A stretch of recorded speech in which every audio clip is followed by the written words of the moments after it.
Hey everybody, Vivian here with the tutorial I've prepared for Scraps of Darkness Kit Club. I'm focusing on the color add-on from the April kit, and here are some detailed shots of the project. There's some beautiful distress paints, which are beautiful and reactive with water, and you can use them on different surfaces, which I'll go into detail later. Here it is in the sunshine.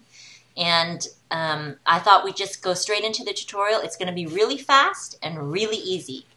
So I decided to use the distress paints in conjunction with dry embossing. I sent this piece of Bristol vellum, which is a nice quality paper, thick paper, through my die cut machine with a Sizzix embossing folder. This comes from the Tim Holtz Alterations line, and it's bubble and honeycomb set. And these are the 4 beautiful rusty colored distress paints that come in the set. Spice Marmalade, Peeled Paint, Fired Brick, and Vintage Photo. And really what I'm going to do now that I've got these little hills and valleys all over my the front of my paper surface, I'm just going to randomly apply the distress paint on top.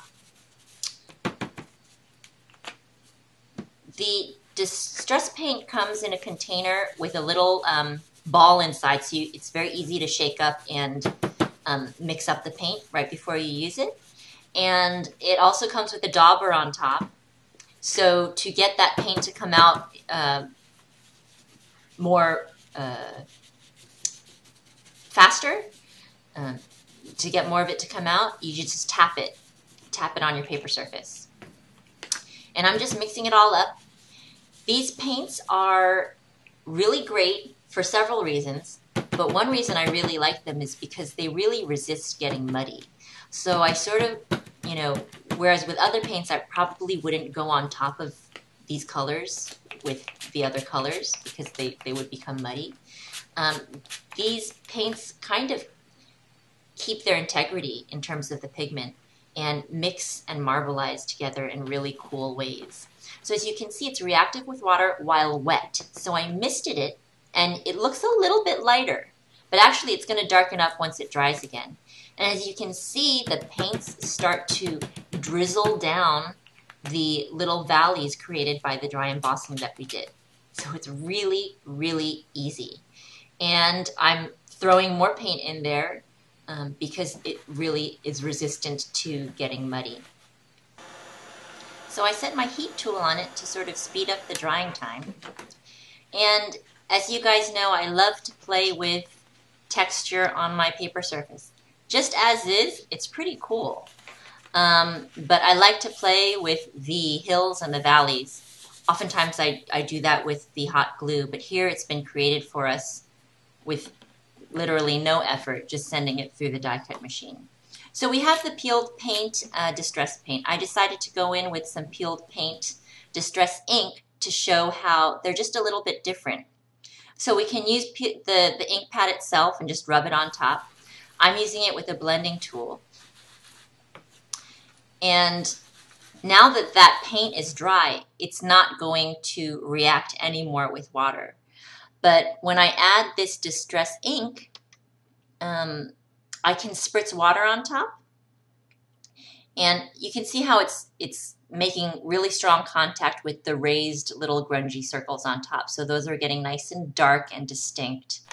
But I'm also going to take advantage of the capability with the distress ink to create an even more grungy effect by spritzing water on top.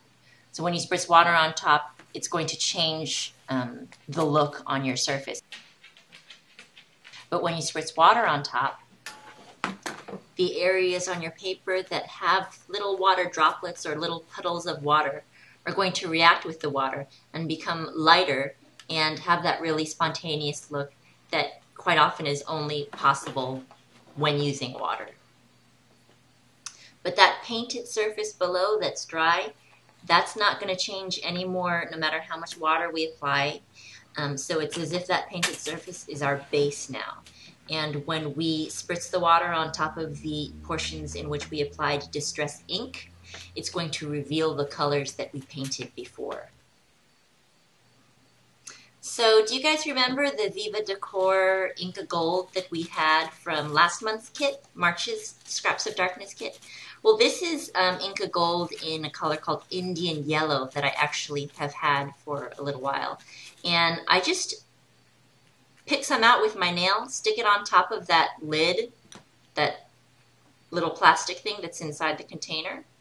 I spritz it with a little bit of water, and then just rub it on top. And it makes contact with all of the raised grungy circles that I embossed.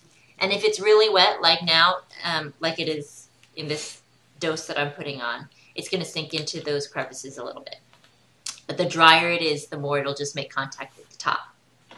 I also added off camera some, I didn't want to waste any of this stuff, so I'm just adding it on top.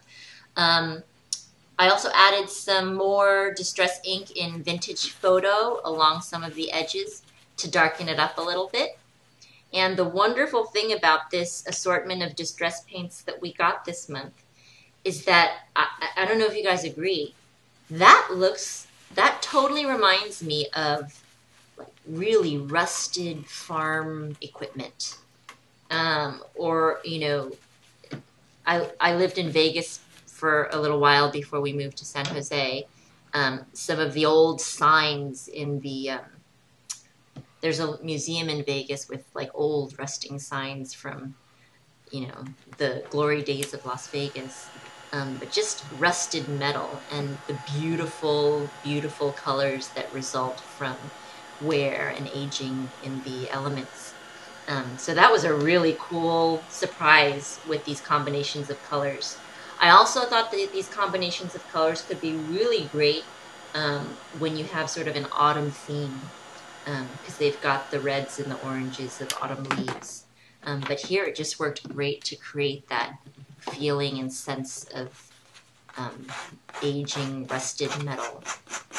I went around the edges and distressed them with the inside of my scissors, and then I distressed those ragged areas a little bit more with some of the vintage distress ink. I love to combine age, or to rather contrast age with a sense of freshness, or here grunge with a sense of something gilded and luxurious. So I had some iridescent yellow organza that I'm just crazy about, that I used to embellish, and some paper flowers from a previous month's kit that I just mushed around in some of the distress paint that was left on my craft mat. I threw some of those distress paints on some leaf shapes I also created using this beautiful teal piece of paper that was included in this month's kit. I believe it was a sheet from the Bo Bunny Mamarazzi collection. Those teal colored papers blend beautifully with this selection of distress paints. And I will show you in just a second, actually a project that I did prior to making this one. Originally, I was going to show you a layout, but I ended up not liking it as much as I like this card project. So that was like my first draft, and this was actually the project that I decided to share with you. But do you see how beautifully these distress paints mix on top of that teal color? I just am crazy about this combination, and I'm going to have to somehow get my hands on some more of those papers so I can do another project with the teal and these distress paints. Although I didn't end up being crazy about the project, I did learn some great things through the doing of it, and I was very happy with some of these clusters. So this cluster was created with papers from the base kit for April for Scraps of Darkness, and altered with the distress paints. And in addition, I used some picket fence distress paint to lighten up some of the blooms. So here's the final card with the addition of all my embellishments, the iridescent organza that I burned, and some paper blossoms, as well as tiny little floral and butterfly embellishments that I paper punched, and some metal embellishments that were also alterable with distress paint. So you can use the distress paint on metal. So there were gear shapes and snaps, as well as leaves that I had die cut from that teal color of paper that's included in the kit this month. And what else? A little bit of dimensional crystal that we received in another kit, I think last month's kit as well. That's from Art Anthology. So thanks so much for watching. I should have another video ready for you guys using the Scraps of Darkness April kit shortly. And if you haven't gotten enough inspiration, please visit me on my blog. That's www.contadinak.com. Thanks again. Bye.